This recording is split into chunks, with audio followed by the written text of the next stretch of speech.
정부가 앞으로 3, 4년간 중소기업에 취업하는 34세 이하 청년에게 실질 소득을 지원해서 대기업과 임금 격차를 없애주기로 했습니다. 정부는 오늘 이런 내용의 특단의 일자리 대책을 발표했습니다. 김용진 기획재정부 2차관과 함께 자세한 내용 알아보겠습니다. 안녕하십니까? 자, 어서 안녕하세요. 자, 김 차관님. 정부가 이제 이 청년 취업난이 워낙 심각하다 보니까 오늘 이제 청년 일자리 대책을 내놓았는데요. 2021년까지 이 청년 실업률을 8%대 이하로 낮추겠다 이렇게 목표를 잡았는데요. 그 배경은 뭡니까?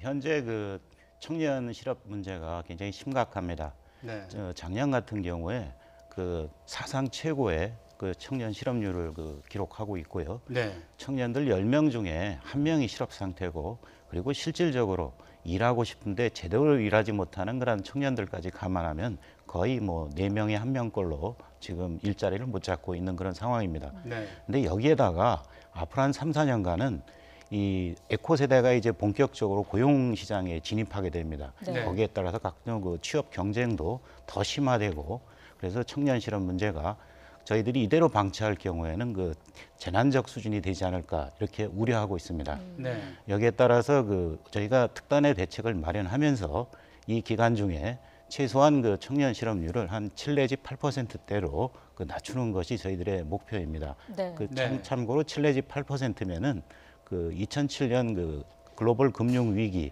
이전 수준 정도가 되겠습니다. 네. 정부가 이번 특단의 대책을 통해서 중소기업 취업자의 실질 소득이 대기업 수준에 근접하게 되면서 청년들의 중소기업 취업이 늘어나기를 기대하고 있는 것 같은데 어떻게 이런 접근을 하게 되신 건지도 궁금하고요. 구체적인 내용도 알려주시죠. 예.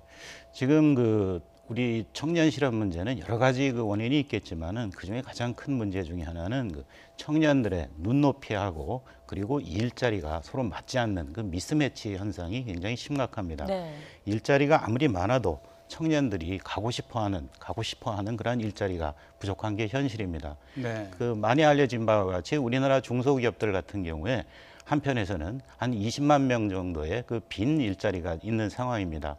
근데 청년들로 하여금 중소기업이라 하더라도 청년들이 가고 싶은 일자리를 만들 수 있도록 지원하려고 하는 내용이 이번 대책 중에 가장 큰 내용 중에 하나가 되겠습니다. 네.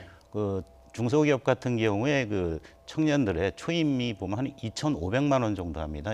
연봉 기준으로. 근데 우리나라 대기업이 한 3,800이라고 하면은 1,000만 원 정도의 수준을 정부가 지원을 해서, 그래서 청년들이 중소기업이라 하더라도 가고 싶어하는 그런 일자리로 만들려고 하고 있습니다. 예. 네. 주요 내용을 보면은 우선은 가장 큰 것이 청년들이 연간 한 200만 원 정도만 본인이 부담을 하면은 저금을 하면은 네. 3년 뒤에는 한 3천만 원 정도 그렇게 자산 형성을 할 수 있도록 그렇게 지원해 주는 부분이 있고요. 네. 또 청년들이 취업을 하게 되면은 근로소득세를 5년간 면제를 해드립니다. 네. 네. 그리고 가장 큰 청년들이 어려움을 겪는 것이 이제 주거비라든지 교통비입니다. 네. 주거비의 경우에는 청년들이 취업을 하게 되면은 연리 한 1.5% 가장 낮은 금리로 이 전세라든지 월세, 임차료를 융자할 수 있도록 지원해드리고, 그리고 공단 같은 경우에서 출퇴근에 편의를 할 수 있도록 청년 교통 카드도 발급해주고 있습니다. 네. 네.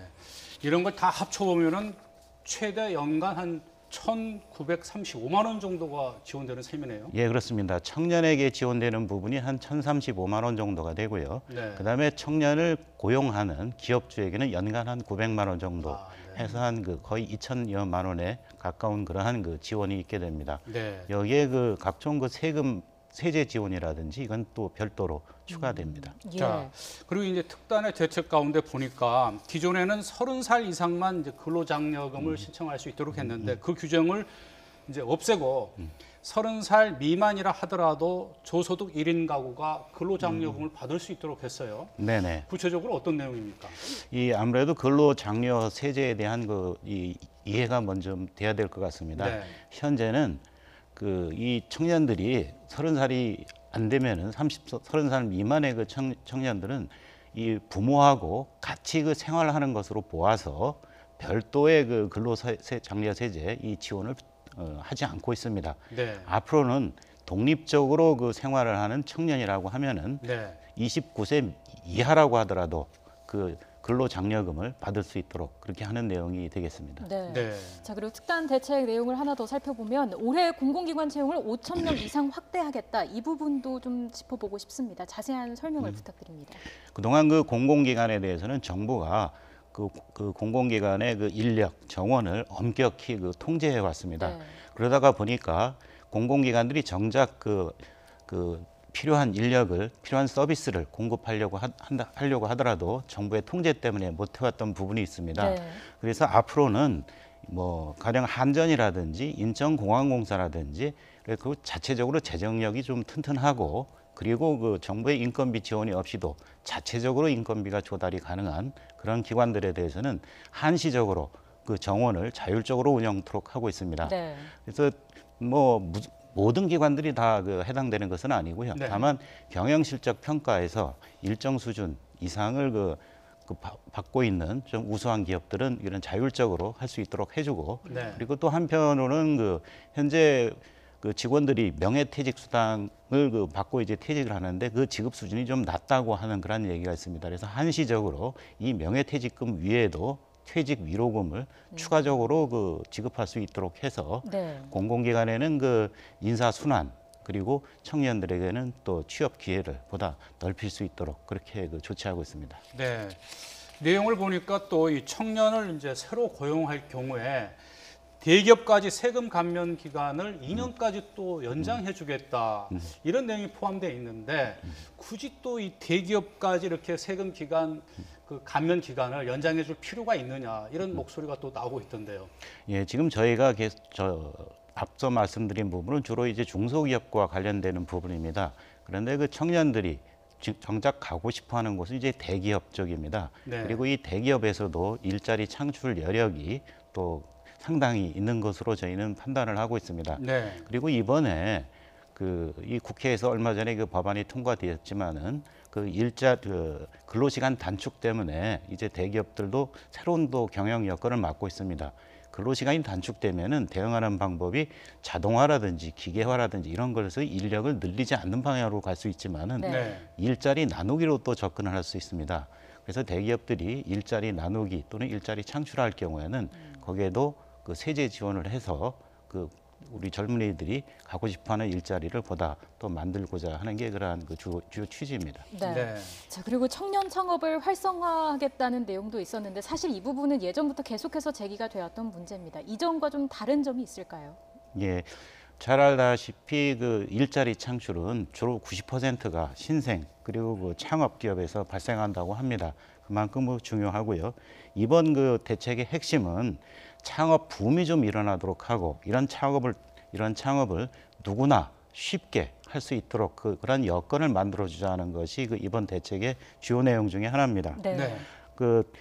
지금 창업하면은 그런 벤처 기업을 생각하면은 뭔가 이제 특별한 기술이나 혁신적인 기술이 있어야 된다고 생각하는데 그런 것이 아니라고 하도 고급 기술이 아니라고 하더라도 혁신적이면은 누구나 창업 지원 대상에 포함될 수 있도록 하고요.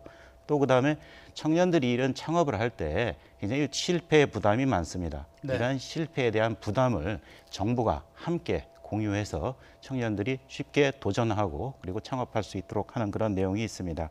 네.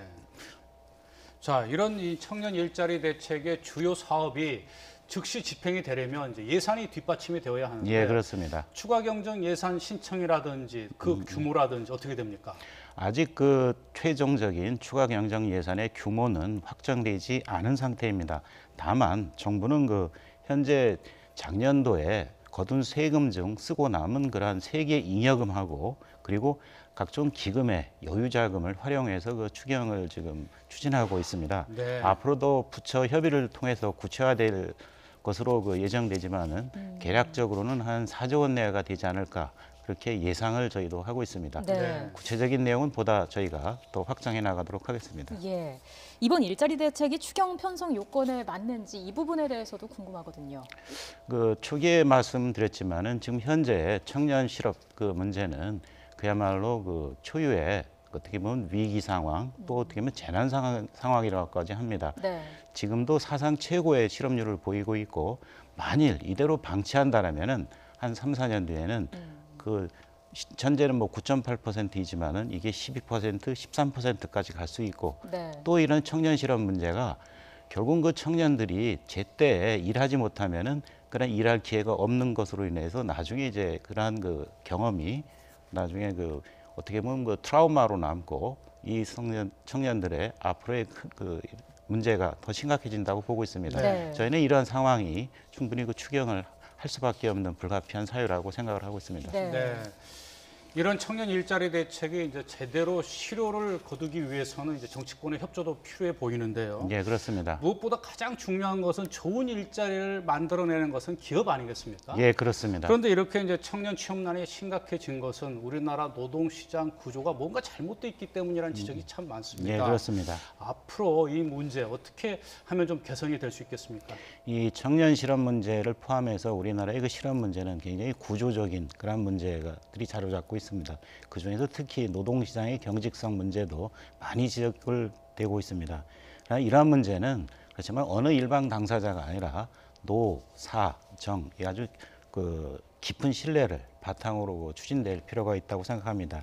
다행히도 금년 들어서 그 노동계에서 그 사회적 대화에 적극적으로 참여하는 분위기가 조성되고 있는 것으로 알고 있습니다. 네. 앞으로 이런 것들을 통해서 노사 간, 노사 정 간 그 사회적 대화를 통해서 이러한 그 어려운 문제들에 대해서 함께 그 부딪히고 또 방안을 마련해 나갈 수 있을 것으로 기대하고 있습니다. 네, 청년들이 가고 싶은 일자리가 좀 많이 생겨나고 기분 좋게 행복하게 일할 수 있는 여건이 조성될 수 있기를 기대해 보겠습니다.